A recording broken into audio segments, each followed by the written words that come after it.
Maithili express की शानदार प्रस्तुति।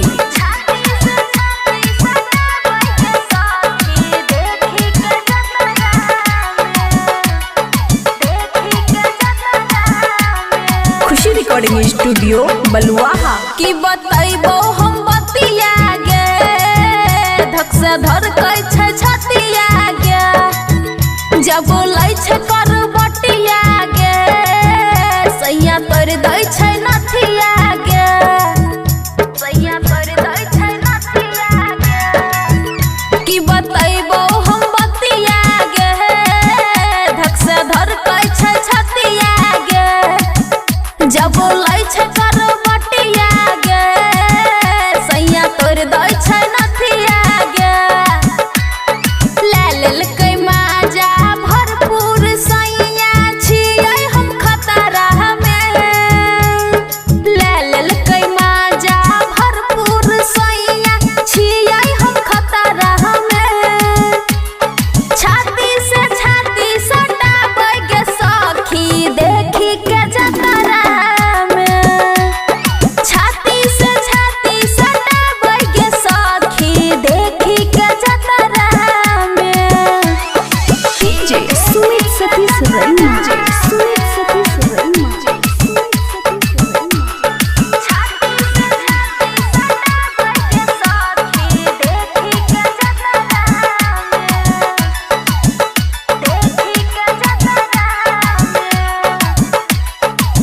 खुशी रिकॉर्डिंग स्टूडियो बलुआहा।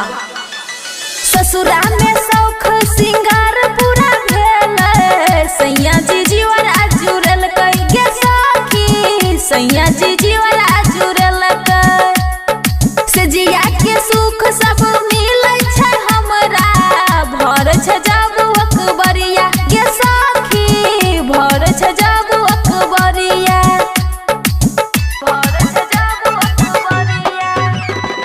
ससुरा के शौख सिंगार पूरा भेल, सैया जी जीवरा जुड़ल गे सखी, सैया जी जीवरा जुड़ल से जिया के सुख सब मिलै छै हमरा, भर छै जब अकबरिया गे सखी, भर छै जब अकबरिया, भर छै जब। हमर जवानी ही डाल दिल के सोन रात के अदरा में, हमर जवानी ही डाल दिल के सोन रात के अदरा में। छाती से छाती सटाबै गे सखी देखी के जतरा में, छाती से छाती सटाबै छै सखी देखी के जतरा में। डीजे सुमित सतीश रैना, सुमित सतीश रैना।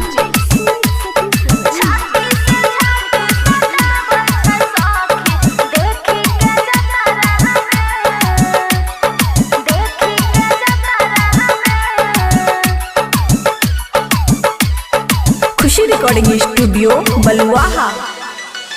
लाखों में एक हमर मिलल गे हसबैंड, छोड़े न हमर जवानी गे सखी, छोड़े न हमर जवानी।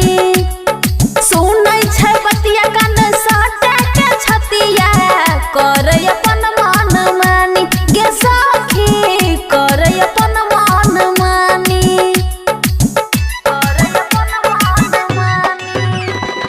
लाखों में एक हमर मिलल गे हसबैंड, छोड़े न हमर जवानी गे सखी, छोड़े न हमर जवानी। सुनै छै बतिया कान सटा के छतिया, करे अपन मन मानी गे सखी, करे अपन मन मानी। अमन अकी संग भेल गे बिया देखी के पतरा में, अमन अकी संग भेल गे बिया देखी के पतरा में।